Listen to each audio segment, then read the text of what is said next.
Bonjour et bienvenue dans cette présentation où je vais te parler de lambda interpréteur et nous verrons comment on l'implémente en PHP. Donc pour introduire cette présentation, nous allons expliquer et comprendre un petit peu pourquoi on a besoin d'un lambda interpréteur, à quoi ça sert.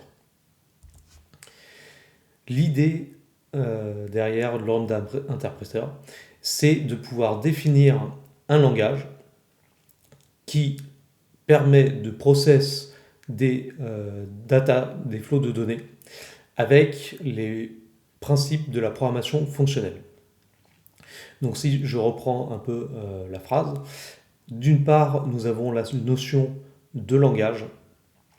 Donc ça permet en fait de définir. Donc là, on verra comment on définit ce type de langage. Avec du coup le langage s'apparente à la programmation lambda qui permet de process des data flows. Effectivement, donc là on s'intéresse à la programmation fonctionnelle, mais celle-ci exécute des flows de données.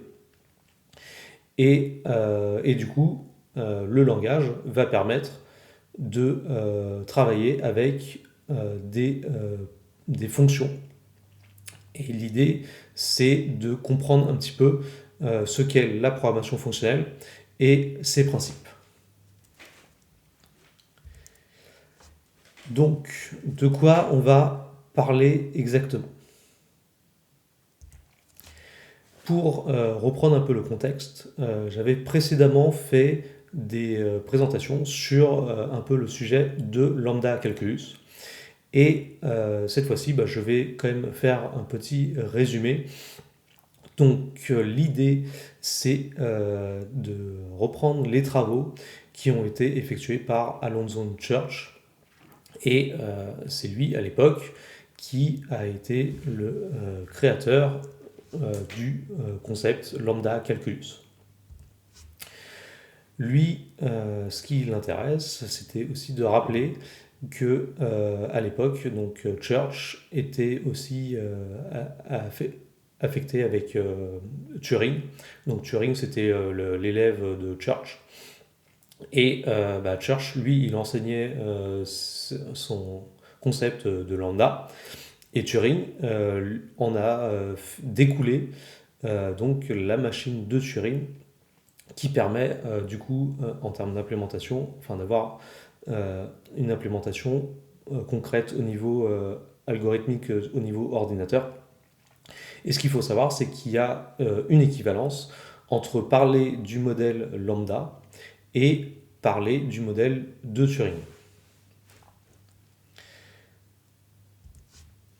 Donc ça, c'est un petit exemple pour montrer comment on représente, on va dire, le concept de lambda, comment on l'écrit et comment on l'évalue. Donc ici, si je prends en entrée une variable, donc là, une variable qui s'appellerait x, je la passe dans le lambda. Donc là, le lambda, ça sera donc lambda x point x plus 1. Et en fait, ça veut dire que la variable x, à travers lambda qui a été défini de cette manière, va retourner x plus 1. Et donc là, c'est un cas d'exemple, c'est-à-dire que si je prends lambda qui rend x plus 1, et en fait, je vais l'affecter à la valeur 5, alors du coup, eh bien, je vais évaluer, lambda va évaluer la valeur, et donc du coup, si je prends 5, donc je le remplace dans x plus 1, j'ai 5 plus 1, et je retourne 6. Là, on a un autre exemple avec deux variables. Donc là, on a lambda x, lambda y, et cela retourne lambda x plus y. Donc schématiquement, on a, on va dire, une branche où on a x, y et on retourne x plus y. Donc, encore une fois, l'évaluation, cette fois-ci, donc j'ai deux paramètres. En fait, c'est la composition de variables. Donc, si j'affecte lambda, donc là, j'affecte 5 en premier à lambda x. Ensuite, j'affecte 6 à lambda y. Et je retourne. Donc, lambda x est évalué en premier. Donc j'ai 5 plus y. Et j'évalue ensuite avec y de 6. Et donc, j'y retourne 5 plus 6, et nous avons 11. Ce qu'on a vu avec la théorie lambda, c'est qu'on a une manière de définir des variables, on a aussi une manière de construire des fonctions, et on peut appliquer les fonctions entre elles qui retournent en fait des éléments dans le langage lui-même. Et donc toutes les dérivées des lambda calculus, du langage de calculus lambda, est quelque chose qui est défini dans les termes de sa définition. Donc c'est-à-dire qu'on se retrouve toujours dans ce système lambda calculus. Pour aller plus loin, je vous invite à regarder ce qui a été fait, donc là, en termes de programmation. Donc là, on a vu le langage lambda, mais donc, comme on avait vu la machine de Turing, en fait, cette manière d'écrire le langage lambda a été pensée dans le Haskell et donc implémentée directement, nativement en termes de langage, à travers donc du coup les principes de programmation fonctionnelle. Si vous voulez en savoir plus, eh bien, je vous invite à regarder ce qui a été fait au niveau de Haskell. Maintenant, eh bien, on va voir comment on fait un peu ça en PHP. Et on a déjà quelqu'un, donc vous connaissez peut-être, donc c'est Grégoire Hébert de la société Les Tilleuls, qui a écrit un blog post sur le sujet en expliquant un petit peu comment on peut introduire le concept de lambda en partant de la programmation, donc cette fois-ci pas fonctionnelle, mais de la programmation en termes d'objets, c'est-à-dire que la programmation classique, eh bien, on exécute des fonctions dans l'ordre. Et donc là, notre cas de figure, on va récupérer des données, on prépare les données et on affiche les données. La deuxième slide qui suppose, c'est finalement d'avoir une autre manière de penser comment on séquence ces actions. Et au lieu de les séquencer de manière classique, eh bien, on va les séquencer à travers une composition de fonctions. Je vous invite à lire l'article pour en savoir plus sur ce qu'il a écrit, et vous verrez que l'article débouche sur le concept de querying. Voilà, donc je ne vous en dis pas plus. Si vous êtes intéressé, eh bien, allez consulter l'article. Ensuite, nous avons les combinators. Donc là, on a vu donc le langage lambda calculus est du coup une manière d'écrire un langage. Et en fait, le concept de lambda calculus définit, enfin on va dire, on retrouve ce qu'on appelle quelque chose combinator. Donc c'est Paul Della Ria qui a écrit donc un dépôt GitHub sur combinator. Et lui, en fait, ce qu'il a fait dans ce dépôt, c'était entre guillemets de référencer les combinators, les lambda calculus combinators qui sont, on va dire, remarquables. Du coup, il y a plusieurs types de nomenclature. Là, on a le nom, par exemple, A. L'alias, c'est apply. En Haskell, la représentation, c'est $. En lambda calculus, on a donc la représentation lambda AB, point AB. Et l'implémentation JavaScript s'apparente à donc A qui renvoie une fonction B et qui renvoie la fonction de composition AB. Donc voilà, donc là j'en ai listé quelques-unes, il y en a beaucoup plus sur le dépôt. Et aussi donc, sur le dépôt, il y a l'implémentation en PHP donc en termes de programmation fonctionnelle de ces différentes représentations. Donc là, après, donc on a le Haskell, donc on a le point, on a Blackbird, on a Flip. Donc ça, je crois, c'est pour switcher les données. ID, donc ça c'est la propriété remarquable, c'est-à-dire l'identité, on va dire. Kestrel, donc ça c'est la constante. Psi, donc là par exemple, il n'y a pas l'alias, mais je pense que ça doit être sûrement. Enfin, ça doit se trouver. Donc là, au niveau de Haskell, c'est on. On a Q, queer, donc là c'est entre parenthèses, double dièse, fermez la parenthèse. Starling, Trust. Voilà, donc évidemment, je vous invite à consulter son dépôt et donc vous verrez aussi qu'il y a plus de represtations. D'ailleurs, en fait, nous verrons tout à l'heure que j'ai repris un peu ces represtations pour travailler sur ce que, du coup, l'interpréteur qu'on va définir et écrire tout à l'heure. Ensuite, j'ai un nouveau dépôt qui s'appelle Lambda PHP. Donc ici, en fait, donc là c'était un peu pour vous dire que je vous ai menti.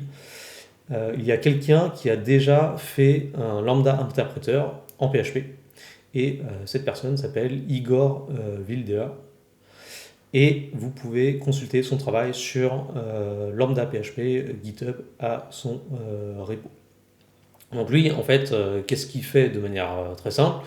C'est-à-dire qu'en fait, il prend le lambda, donc il définit le langage, et il retourne. Donc là, on a une manière simple de l'implémentation, c'est-à-dire que lambda x qui donne x, donc ça, ce qu'on a vu tout à l'heure, c'est la représentation idiomatique, enfin identitaire, et bien c'est une fonction x qui retourne x. Alors, pourquoi je vous ai menti? C'est parce que lui, donc effectivement, j'ai regardé ce qu'il a fait.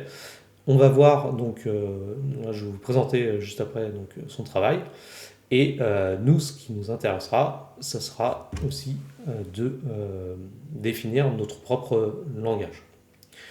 Donc, qu'est-ce qui fait enfin, on verra la différence avec son implémentation. Donc, qu'est-ce qu'il fait Igor? Eh bien, lui, ce qu'il a utilisé, c'est qu'il s'est basé sur une bibliothèque qui s'appelle Dissec. Et cette bibliothèque permet, entre guillemets, de simplifier le travail. Alors, pareil, donc là, je vous expliquerai tout à l'heure pourquoi on parle de lexeur. Mais l'idée, donc, du coup, c'est que pour parser le langage, c'est-à-dire qu'il va devoir, en fait, dans un premier temps, il construit donc un lexeur qui lui permet d'identifier donc un certain nombre de tokens, donc ce qu'on appelle tokens.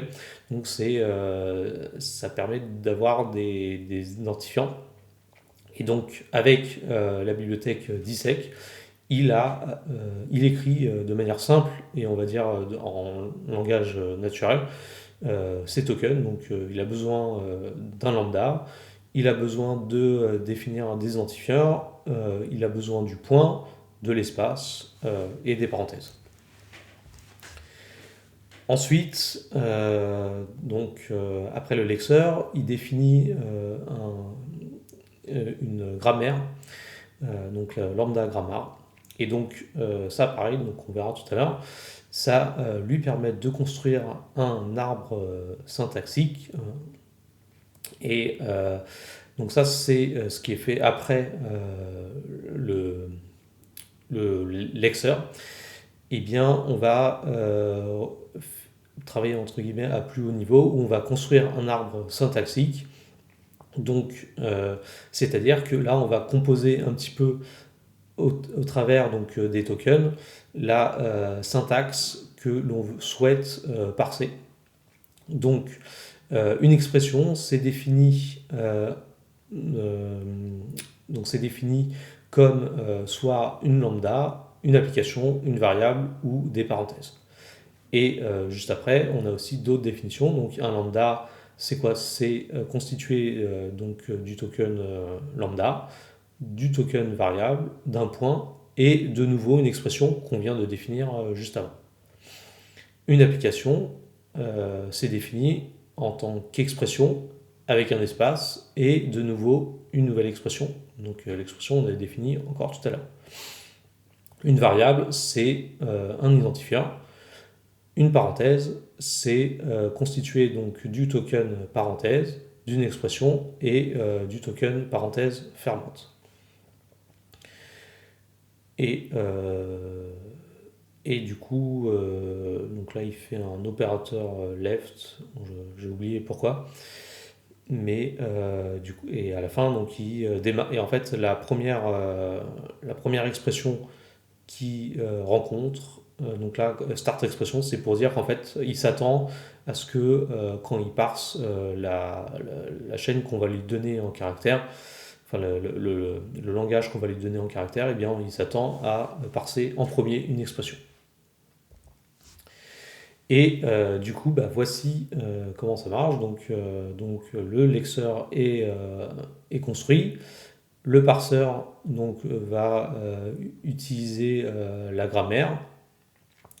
Et donc le lexeur, donc, il prend en paramètre donc, input, c'est-à-dire le langage qu'on lui fournit. On retourne un stream de token. Enfin d'ailleurs j'aurais pu mettre token. Et les tokens, eh bien, on va parser, donc le parseur va parser ces tokens.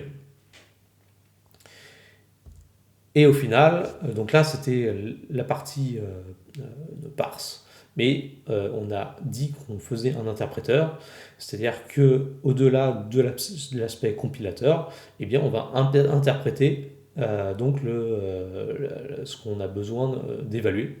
Et bien c'est pour ça qu'on a une fonction d'évaluation. Donc là j'ai remis tel quel donc le code qu'il a expliqué au niveau du dépôt. C'est-à-dire qu'en fait il va définir donc l'évaluation d'une expression, donc c'est-à-dire d'une donnée.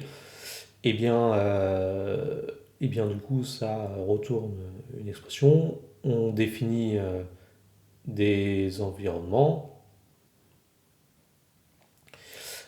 On évalue une expression et donc du coup le lambda, donc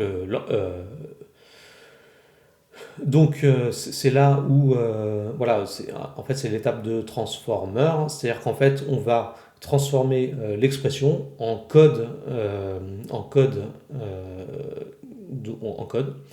et donc du coup à partir de l'expression de tri, et bien si on récupère donc un lambda, et bien du coup on va retourner donc en fait si on récupère un lambda, donc du coup on va retourner une closure. Donc ça c'est l'implémentation de la fonction lambda. Et sinon, effectivement, si on tombe sur une expression, et bien en fait, on va retourner l'évaluation de l'expression de gauche, l'expression de droite, avec effectivement cette notion d'environnement qui se construit au fur et à mesure, puisque en fait l'arbre syntaxique est une comment ça s'appelle est un arbre est un arbre qui s'évalue avec plusieurs niveaux. Et donc, au fur et à mesure qu'on monte dans les niveaux, eh bien, on définit ces expressions et donc cet environnement dans la hiérarchie. Et enfin, on a une méthode d'application. Donc là par contre, c'est l'évaluation. C'est-à-dire que on va par exemple, on peut évaluer une fonction et aussi on a des manières de, euh, de réduire l'évaluation. Donc là c'est vraiment l'évaluation de la fonction et donc donc là c'est lambda interpréteur. Donc c'est-à-dire qu'en fait on va interpréter l'évaluation à travers le code qu'on aura généré précédemment, à travers la fonction apply. Pour en savoir plus, donc là ça c'est un bonus, c'est-à-dire il définit aussi dans le projet quelque chose qui s'appelle le Kirvin Machine. Donc si vous êtes intéressé, donc moi je suis pas allé plus loin, mais par exemple, donc là on a en fait la programmation lambda et ce langage, en fait c'est quelque chose. Donc là on a défini un langage, mais en fait c'est assez arbitraire puisque on pourrait imaginer en définir tout un certain nombre de types différents. Et du coup, là, il exprime une autre manière d'avoir, enfin de définir un autre type d'interpréteur basé sur ce qu'on appelle le Kirvin Machine, qui utilise des indices Bruggen. Voilà. Si vous êtes intéressé, bien, je vous invite à regarder un petit peu ces travaux. Et deuxième point aussi qui était intéressant, c'est que en fait, il définit aussi le lambda calculus. Donc là, on a vu une représentation en chaîne de caractères, mais lui, il propose aussi de encoder le lambda, le programme, en données binaires. Et donc l'idée, c'est de ne pas travailler sur des chaînes de caractères, mais c'est carrément de travailler sur le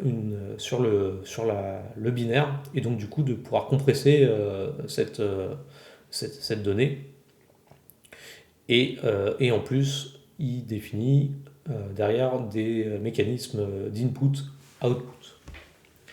Voilà, donc par rapport à ce dépôt, en plus c'est un dépôt qui a été fait il y a 13 ans, 14 ans, je ne sais plus.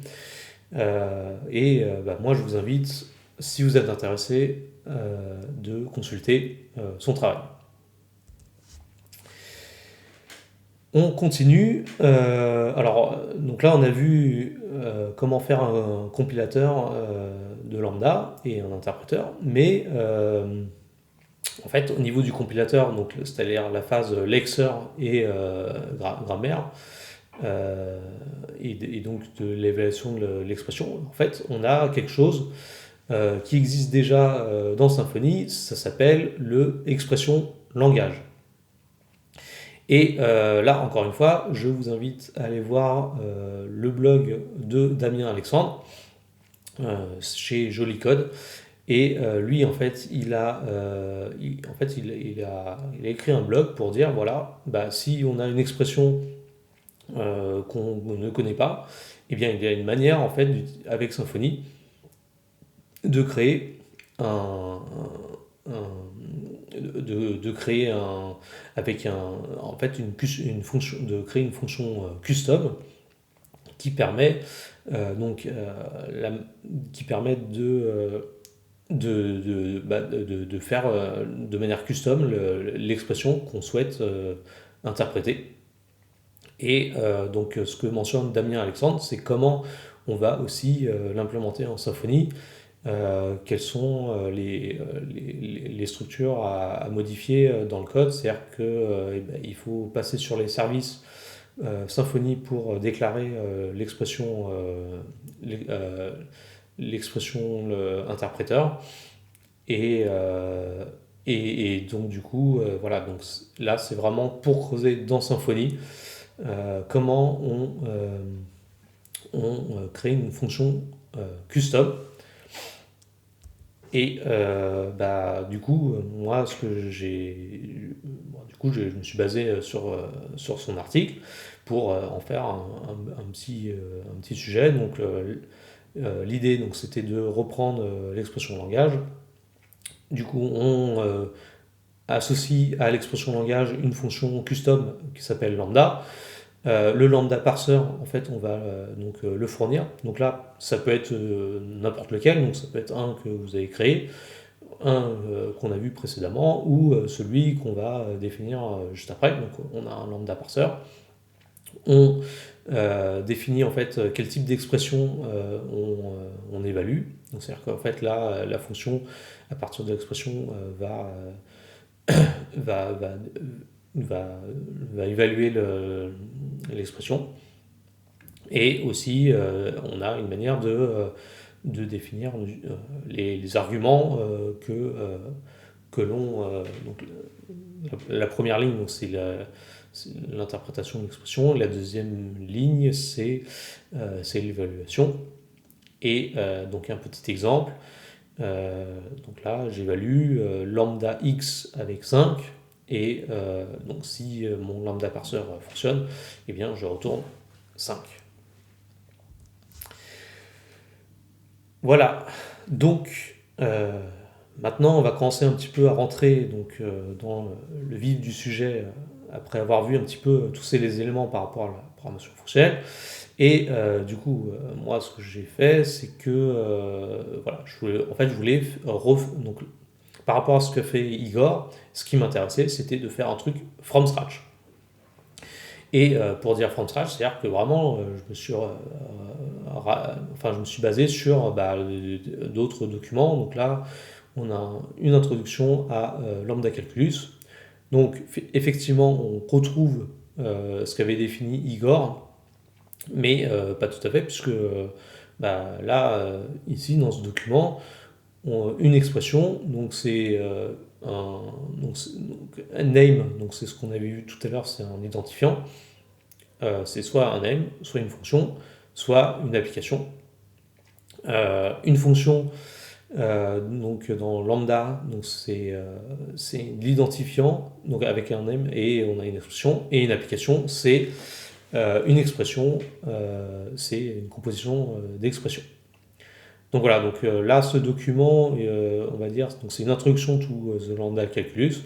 Ça permet aux initiés de comprendre mieux ce langage. Donc il y a beaucoup plus. Donc là, c'est un document scientifique, donc il y a beaucoup plus de matière si vous êtes intéressé. Donc je vous invite à lire ce document. Et donc j'ai composé avec un truc qui s'appelle The Super Tiny Compiler. Donc ça c'est un dépôt que j'avais trouvé à l'époque et du coup là il s'apparente bien. En fait, donc c'est un dépôt qui a été fait en JavaScript pur, mais bon ici on va l'adapter en PHP. Et l'intérêt de ce dépôt c'est entre guillemets de montrer comment on peut de manière minimale créer un compilateur en un seul fichier.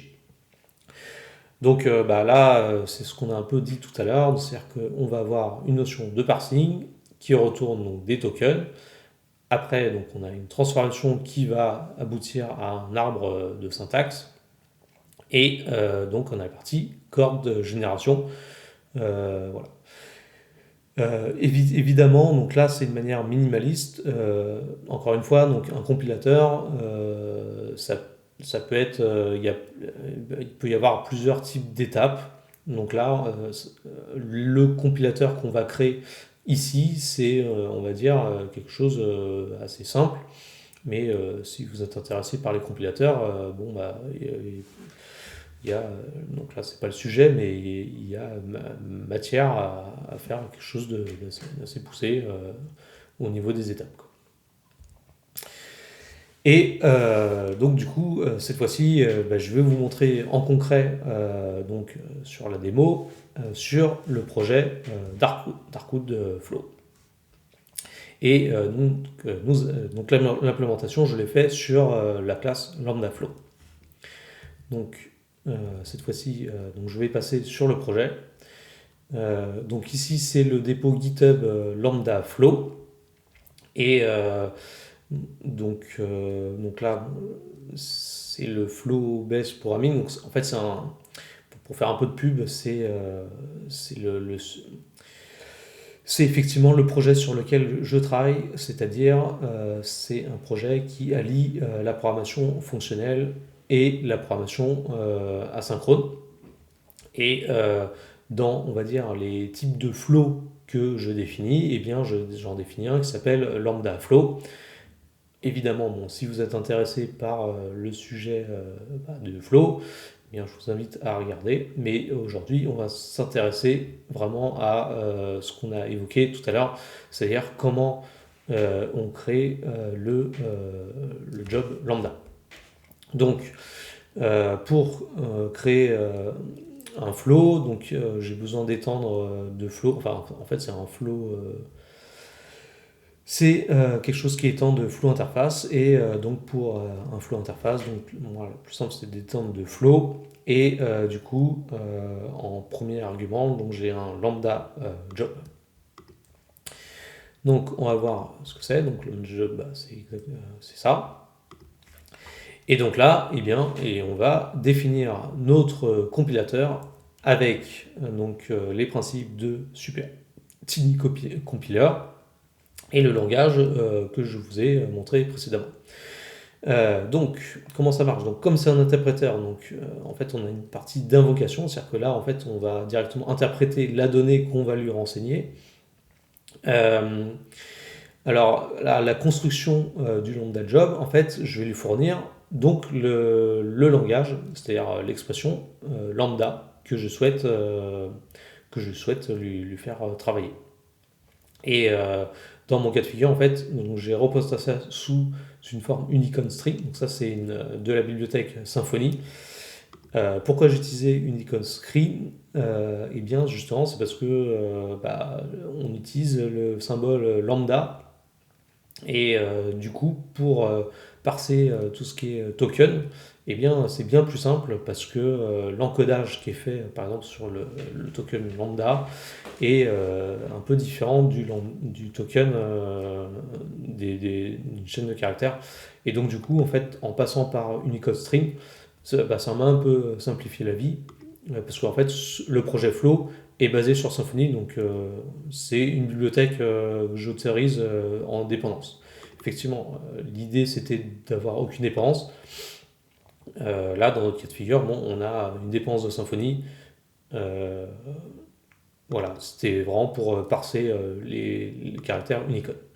Et donc là, en fait, au niveau de l'invocation, on va retrouver donc, les trois étapes qu'on a mentionnées, c'est-à-dire on récupère les tokens, on construit l'arbre syntaxique, on retourne donc le lambda, et le lambda, en fait, on va l'évaluer à travers la donnée. Donc ça, cette partie, c'est vraiment la partie interpréteur. Donc, comment ça marche? On a donc la première étape qui est la tokenisation.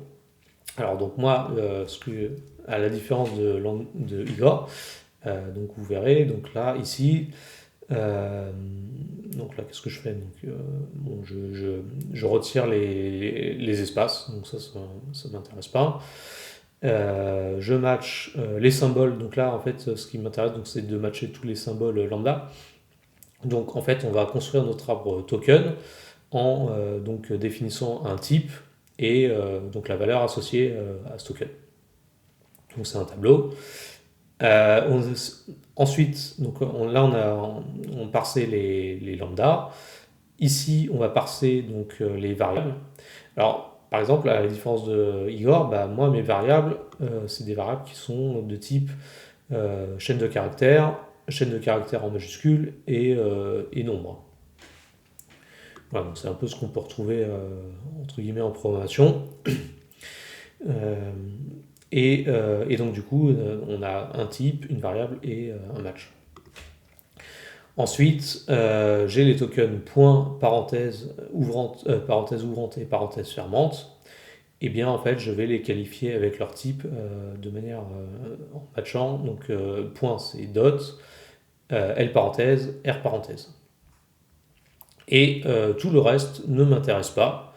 Donc, c'est-à-dire que si vous avez mal formulé votre expression, eh bien, vous aurez une exception qui dira, voilà, votre expression est mal définie, j'arrive pas à récupérer les tokens. Ensuite, le parseur, donc ça c'est la partie justement où on peut avoir des problèmes entre guillemets de stack infini. C'est-à-dire qu'en fait, il y a aussi une manière de parser. Donc cette partie était un peu touchy à écrire. Parce qu'en fait, on va se retrouver dans une boucle. On va se retrouver dans une boucle récursive en parsant l'expression. Donc, en fait, donc je définis donc parse expression et donc comme on a dit avec Igor, donc en fait, ce que je veux chercher à parser en premier, ce sera une expression. Donc en fait, l'arbre syntaxique, ça sera exactement, cherche-moi l'expression. Du coup, là, donc j'ai mes tokens qui sont en paramètres. Donc là, c'est ce qu'on avait vu, c'est-à-dire que cette partie, c'est pour c'est pour pouvoir récupérer les expressions de type lambda x qui renvoient à une expression. Donc, du coup, là, on match lambda. C'est-à-dire qu'en fait, on va avancer dans le texte pour aller chercher la prochaine variable qui est censée être le prochain token qui est censé être une variable. Si c'est pas une variable, du coup, vous avez mal fait votre langage. Donc on a la valeur du paramètre. Ensuite, on s'attend à avoir un dot. Donc ça, c'est par rapport à la manière dont on exprime une expression en lambda. Pareil, si vous n'avez pas de dot, vous êtes recalé et du coup, vous avancez pas. Et donc du coup, mon expression, lambda expression, on va écrire un joli petit tableau où on a lambda paramètre expression. Donc là, on peut s'autoriser en fait dans l'arbre syntaxique de retourner en fait, on va dire la sémantique qu'on souhaitera justement transformer dans la partie transformation. Ensuite, donc, on a dit en premier, donc, on a des expressions de type lambda, on a des expressions de type variable. Donc là, c'est, on va dire, le plus simple. Donc là, j'ai une expression dans laquelle en fait, je retourne la valeur de mon token. J'ai ensuite des expressions de type parenthèse fermante ouvrante dans laquelle j'ai une expression. Donc là, pareil, donc là, j'ai besoin de parser le token parenthèse gauche. Ensuite, je parse directement l'expression intérieure. Et je m'attends à avoir une parenthèse droite pour fermer. Si ce n'est pas le cas, vous êtes recalé. Et tout à la fin, eh bien, s'il n'y a rien qui est pris en compte, eh bien, vous êtes recalé tout le temps. Et ensuite, oui, donc ça c'est un cas, c'est-à-dire qu'en gros, ça c'est pour dépiler. Oui, je crois que ça c'est pour dépiler les expressions de type parenthèse droite. Donc ça c'est un petit cas de figure parce que en fait là, ce qui est assez tricky c'est que du coup on peut se retrouver dans un call infini parce que en fait pour matcher les applications de type expression avec des applications enfin des expressions de type parenthèse du coup en fait cette partie est assez tricky à écrire. Et dernier cas de figure du coup c'est ce qu'on a vu, donc c'est une application. C'est une expression avec le parse de l'expression. Voilà, donc ça c'était donc à partir de là, donc j'ai mon arbre syntaxique et ensuite, eh bien, je vais l'évaluer. Donc l'évaluer, donc c'est-à-dire je vais avoir mon expression en termes d'arbre syntaxique et mes variables d'environnement qui vont être composées au fur et à mesure. Euh, donc, euh, donc du coup là, donc donc là en fait là c'est pareil, c'est un truc, c'est quelque chose qui est récursif. Donc du coup, quand j'arrive à la fin de mon niveau, donc si j'ai une chaîne de caractères, c'est-à-dire qu'en fait là j'ai forcément une variable. Et si j'ai une variable, en fait, je m'attends à récupérer son équivalent en termes de variables d'environnement. Si c'est pas le cas, en fait, j'ai un problème d'évaluation parce que en fait, je trouve pas la variable qui est associée à mon environnement. Et du coup, bah, si j'ai un lambda, bah, c'est là où justement, du coup, donc là, c'est là où j'écris le code. Donc en fait, je vais rentrer dans l'évaluation. Et donc si j'ai un lambda, en fait, ce qu'on a vu tout à l'heure, c'est qu'en fait, bah, du coup, dans ma variable d'environnement, je vais pouvoir mettre le paramètre avec l'argument correspondant à ma fonction. Donc c'est-à-dire qu'en fait, le paramètre lambda avec l'identifieur, donc c'est ça, et qui va être pris en compte dans l'argument de ma fonction. Et dernier cas de figure, donc c'est l'application. Et bien en fait, dans l'expression, c'est quand en fait vous appliquez une expression à une autre. Et bien en fait, donc vous commencez à évaluer la première expression qui retourne une fonction et la deuxième expression qui retourne l'argument qu'on va passer à la fonction, puisque bah, du coup on va écrire ça. Et donc si on a un cas de figure où on ne peut pas appeler la fonction, eh bien vous êtes recalé. Et dans tous les autres cas, vous êtes aussi recalé. Voilà, donc ça c'était pour la partie lambda job. Euh, Après, donc là, j'ai fait un exemple concret aussi pour vous montrer aussi que ça marche. Donc sur le projet Flow, c'est-à-dire qu'en fait, donc là, on va récupérer n'importe quel type de driver Flow. J'ai une partie handler. Oui, donc en fait, cette fonction, c'était pour simplifier en fait les cas de pire. Donc là, en fait, ce que j'ai fait, c'est que j'ai récupéré ce qu'a fait Paul dans son projet Combinator.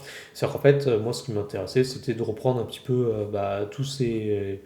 Enfin, c'était d'en faire quelques-uns, on va dire. Mais dans l'idée, c'était de reprendre un petit peu bah, tous ces cas de figure et d'essayer en fait de créer, de voir avec ce que je fais. Donc voilà, donc, par exemple, là, si je prends mon terminal, là, si je vais PHP exemple lambda flow, là, je vais quitter. Voilà. Oui, c'est parce qu'en fait, ça évalue tout. Ouais, c'est vrai que ça évalue tout, donc je vais faire ça. Donc voilà, en fait j'avais fait une fonction handler pour simplifier, c'est-à-dire qu'en fait là je mets mon expression lambda appelée. Là aussi je mets les paramètres d'évaluation et, et enfin je mets des pas. En fait, ça c'est les arguments que je passe en paramètres parce que lambda A, en fait, lambda A, donc c'est une fonction dans laquelle je vais appliquer B. Donc là, en fait, ça va s'apparenter à A. Et donc là, si je mets 8, donc là, lambda A, ça tend de B. Donc si je mets 8 dans A, eh bien, en fait, je vais avoir A. Donc là, évaluer lambda A, lambda B qui fait AB, eh bien, en fait, donc j'ai ma closure de 8, donc j'ai 8. Voilà, donc c'est comme ça pour tous les événements. Ah mince, d'ailleurs j'ai une erreur. Bon, il y a une erreur, mais en tout cas, vous voyez, bon, parce que j'étais en train de coder un peu ça. Donc là, il s'est arrêté à 6. Ouais. Il s'est arrêté là, et là il y a une erreur. Donc je ne sais plus pourquoi. Bon, enfin en tout cas, il faudra que je regarde quoi. Et attends, bon, peut-être je vais commenter celle-ci. Non, c'est celle-ci, ouais.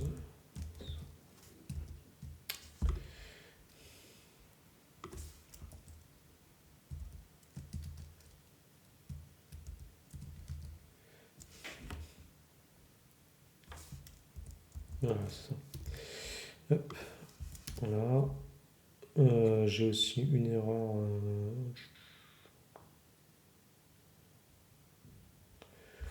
112, eh bien ça marche pas. Bon, dommage. Dommage. Ah, parce que l'idée, en gros, c'était aussi. Donc, bon, j'avais eu des cas de figure qui fonctionnaient. Donc là, je sais pas, il faudra que je regarde cette partie. Mais évidemment, l'idée, c'était ce qui m'intéresse le plus de traiter la fonction Y Combinator sur laquelle j'avais déjà parlé précédemment et qui permet d'introduire de la récursivité. C'est-à-dire qu'en fait, avec ce type de syntaxe, eh bien, vous avez une manière d'avoir de la récursivité sans faire de boucle for. C'est-à-dire qu'en fait, de cette manière, en fait, vous passez votre donnée et du coup, à travers votre fonction récursive, en fait, vous pouvez définir, donc, par exemple, dans notre cas de figure, la fonction factorielle. Voilà pour cette partie. On reprend la présentation. Pour terminer, j'ai mis un dernier lien qui s'appelle Programming with Nothing, qui est de Tom Schwartz. Donc là, pareil, je vous invite à regarder ce qu'il a écrit donc, sur son blog. Et je vous ai mis le petit dessin qui représente, on va dire, ce qu'il voulait exprimer. Donc cette personne, en fait, explique comment, à partir de mécanismes, enfin de mécanismes très simples, on peut faire des choses très compliquées. Pas forcément des choses très compliquées qui font des choses exceptionnelles, mais en tout cas, ce qu'il voulait mettre en œuvre, c'était de montrer en fait qu'on peut vraiment faire des choses très, très denses, très compliquées, et du coup, limite, ça en fait de l'art, quoi. Et donc en fait, à travers, enfin, je vous invite vraiment à regarder donc, son travail. Et d'ailleurs, donc là, il a fait un sujet qui s'appelle Programming with Nothing, mais récemment, il a aussi fait un sujet qui s'appelle Programming with Something. Donc voilà, moi ce que je vous invite, c'est de regarder ses travaux. Et ce qui est, moi en tout cas, ça m'a vraiment, enfin, ça m'a vraiment parlé de voir en fait ce qui l'introduisait avec ce type de représentation. Merci et je vous remercie de m'avoir écouté. À très bientôt.